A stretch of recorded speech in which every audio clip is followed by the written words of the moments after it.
Shejti ditës 10 tetor, Shën Leoni i Madh, zëri i guximshëm i së vërtetës dhe bariu që mbrojti njerëzit e Zotit. Në kalendarin liturgjik të 10 nëntorit kremtojmë Shën Leonin e Madh, pap dhe doktor i kishës. Ai lindi rreth vitit 400 në Toskanë të Italisë, në një kohë të trazuar për botën dhe për kishën. Perëndoria romake po shembej në goditjet e barbarëve, ndërsa brenda kishës lindnin herezi që rrezikonin të shtrembronin shpalljen e pastër të fesë. Pikërisht në këtë histori trazira, hyi ngre një njeri të fortë, të mençur dhe të butë njëkohësisht, që të bëhet zë i së vërtetës dhe mbrojtës i popullit të tij. Ky njeri është Leoni, bariu që mbrojti kishën me të vërtetën. Menjëherë pasi u zgjodh pap në vitin 440, ai përballet me një nga krizat më të mëdha doktrinare të shekullit, monifizitizmin. Kjo rrymë pretendonte se Krishti kishte vetëm natyrë hyjnore dhe se njerëzimi i tij ishte vetëm një pamje. Nëse Krishti nuk do të kishte natyrë të vërtetë njerëzore, atëherë ai nuk do të mund të ishte shpëtimtari ynë, sepse nuk do të kishte marrë mbi vete realisht trupin, vuajtjen, dhimbjen dhe vdekjen tonë. Leoni shkroi dokumentin e famshëm Tomus ad Flavianum, ku shprehet ky përfundim i madh i besimit ton fetar.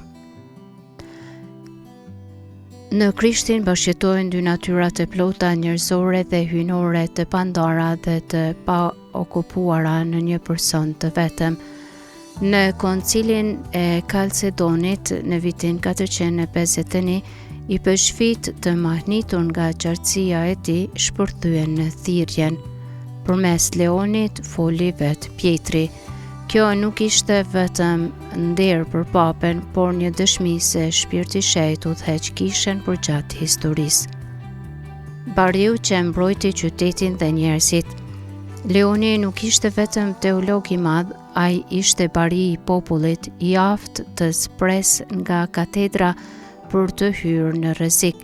Në vitin 452, kur Atila, kamgjiku i hyjt, po i afrohej Romes me ushtritë e tij, Leoni del vetë ta takoj, pa ushtri, pa armë, vetëm me kryqin dhe fjalen. Atila u tërhoq, sërish kur vandalet të hynë në Rom 3 vite më vonë, ai arriti të shpëtojë popullsinë nga masakrat, duke u lutur që qyteti të mos shkatrohej. Në një kohë paniku dhe shkatrimi, Leoni u bë shenjtë shprehse, njerëzit e quanin shpëtimtarin e Romës. Bariu që fliste me zemër. Nga ai kanë mbetur deri sot të dhjetra predikime dhe letra, në to bie në sy një gjuhë e thjeshtë, e thellë dhe e ngrohtë. Ai nuk u drejtohej njerëzve si një administrator, por si një atë që mban përgjegjësinë për shpirtrat. Ai i kujtonte të krishterët se Zoti u bë njeri që njeriu të mund të bëhet pjesëtar i jetës së hyjt. Kjo është zemra e krishterimit, hyj na do aq fort sa nuk heziton të vijë në mes nesh, të marrë natyrën tonë dhe të na ngrejë drejt vetes. Çfarë na mëson Shën Leoni i Madh sot? Na mëson të mos kemi frikë, të mbrojmë të vërtetën edhe kur është vështirë, të kujtojmë se Krishti është plotësisht hyj dhe plotësisht njeri, që do të thotë se ai e njeh dhimbjen tonë, lotët tanë, vuajtjet tona. Të shërbejmë me zemër, jo me ego. Të ndërhyjmë për paqe aty ku njerëzit vuajnë nga konfliktet dhe frika. Leoni na mëson se shejtëria nuk është vetëm doktrinë e drejtë, por edhe dashuri konkrete për njeriu.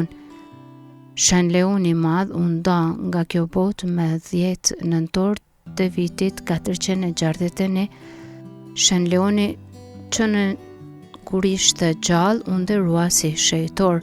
Ai është papa i parë që mori titullin i madh dhe në vitin 1754 u shpall doktori i kishës. Sot ai është mbrojtësi i muzikës kishtare, këngëtarëve dhe organistëve, sepse shpirti i tij është i mbushur me bukurinë e lavdisë së hyjit. Lutja jon. Shën Leoni i Madh na mëson të duam të vërtetën me guxim dhe njeriu me butësi. Na ndihmo që në çdo vështirësi të kohës son të mos harrojmë se Krishti është me ne, hyji i vërtet dhe njeri i vërtet, shpresë e botës dhe shpëtim i shpirtrave. Amen.